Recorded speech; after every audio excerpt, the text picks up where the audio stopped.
Hello and welcome to the in-new series of Drishti IAS. My name is Pooja Dwivedi.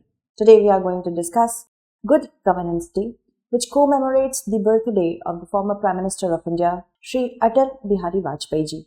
So we are going to discuss all that. From the perspective of GS Mains Paper Second, as well as from the perspective of preliminary examination, it is important that you understand all these points. First of all, let us look at the news. Of course, I have introduced you to the news, so there is no need to look at it again. But let's start with good governance. What is governance? First of all, let's look at that. It is the process of decision making plus implementing those policy decisions or not implementing those policy decisions. Then it can involve from corporate governance, that is in the company sector, international governance, that means international relation governance, national governance, that is the very important, this is one of the most important, you can say, executive nature. You have to govern an entire nation, and also local governance. What is good governance? That is governance. But what is good governance? Good governance is the manner in which power is exercised in the management of a country's economic as well as social resources. For what? For development. Two facets are there, economic plus social. That means you have to ensure that your nation is financially disciplined, financially well equipped, and society is also happy with whatever development processes are taking place. Moving ahead, next thing is that what are the components of good governance? First of all, it should be participatory in nature. It does not mean that once we have elected our leaders, we just do not think about the policy matters anymore. It's not like that.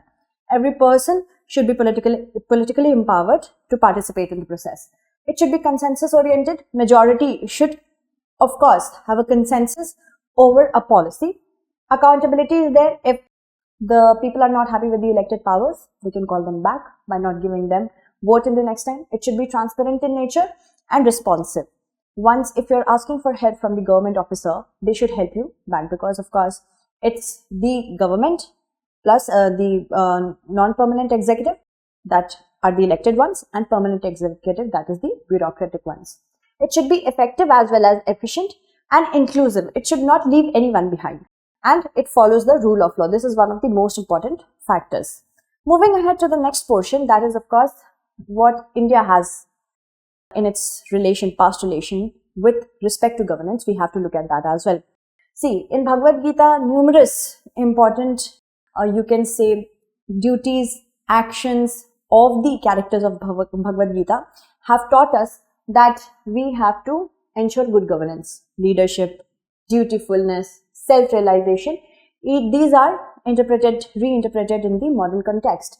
In Kautilya's Arthashastra of 2 to 3rd centuries BC, it was said that it is the king's paramount importance, it should be of paramount importance to the king, that the governance of the citizens and for the citizens is done in an effective manner. Mahatma Gandhi ji has emphasized Suraj, that means good governance. Indian constitution is of course premised upon many important good governance factors such as sovereignty, socialism, that means it should be the assets of the country should be used to benefit the society, socialism. It should be secular and also democratic republic. Democracy, that means everybody is participating, consensus is being built, accountability is there. Republic, of course, and also India is a parliamentary republic. That means we elect our leaders and we can call them back as in if we are not happy with them, we can bring them back to the ground. If we give them immense power, then of course they have to be accountable to us. Sustainable Development Goal number 6 has directly linked, as it is directly linked to good governance, as it is dedicated to improvement in governance, inclusion, participation, rights and security. Alright. Moving ahead to the next portion, that is of course why we celebrate Good Governance Day. It is of course, first of all, let it be known that since 2014, this day is being celebrated, December 25th.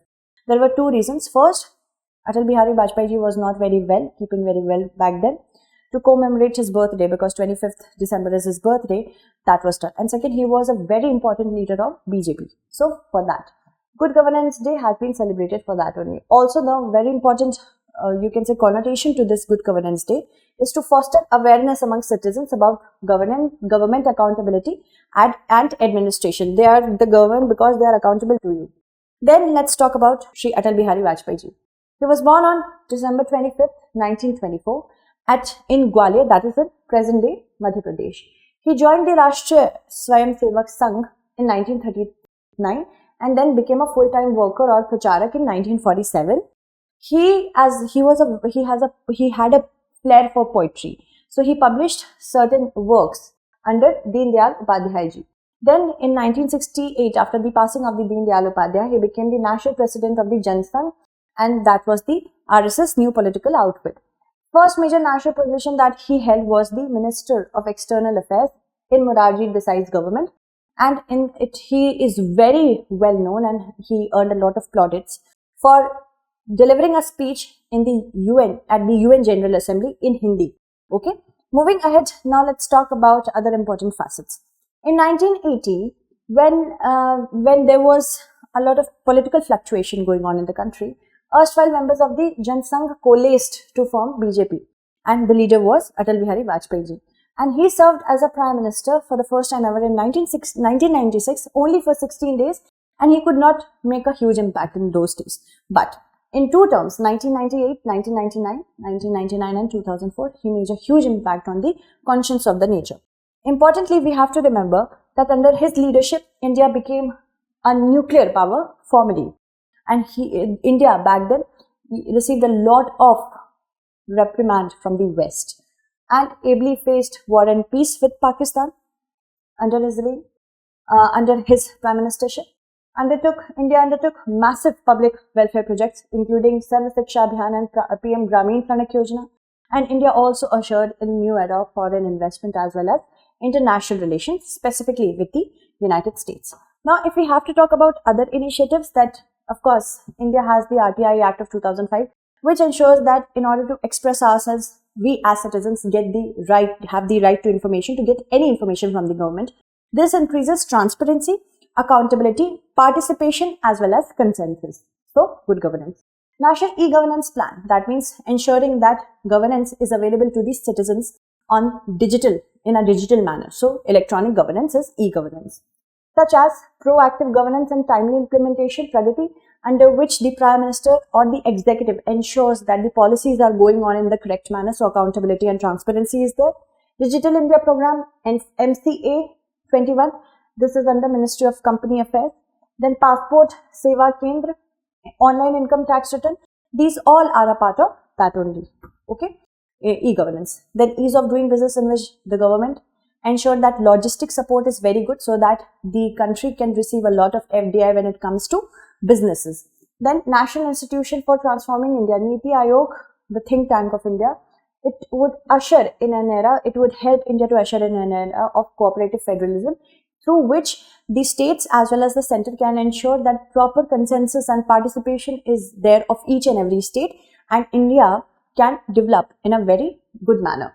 Good Governance Index was launched in the year 2019 on the day of birthday of Atal Bihari Vajpayee ji, that was on 25th December, to ensure that states are doing well when it comes to measuring their performance in this index. Then we have challenges. We have a lot of challenges to good governance. First of all, we have criminalization of politics, in which right now there are 43% of the members of parliaments of Lok Sabha who are having criminal antecedents, and this is a 26% increase since the year 2014. And it is necessary to amend Section 8 of the Representation of People's Act of 1951, so we can ensure people like these do not reach the parliament, because if they are going to do so, they will not take the law seriously. Corruption is also one of the challenges, because according to Corruption Perception Index of 2019, which is released by Transparency International, India's ranking has come down to from 78 to 80. Now that's not a good thing. If there will be a lot of greed in the hearts of the bureaucracy and the parliament, then how can they serve the nation? Other than that, there is a gender disparity, because although government form a bulk of the Indian population, they are not very well represented. Growing incidence of violence is also one of the problems, and there is a delay of justice. So all these are certain things that are hindering India's journey towards good governed India, and government's policy is also getting hampered. So that's it for today. I will attach a question in the comment segment that you have to answer. Then I will take your names in the next segment. Thank you so much for watching.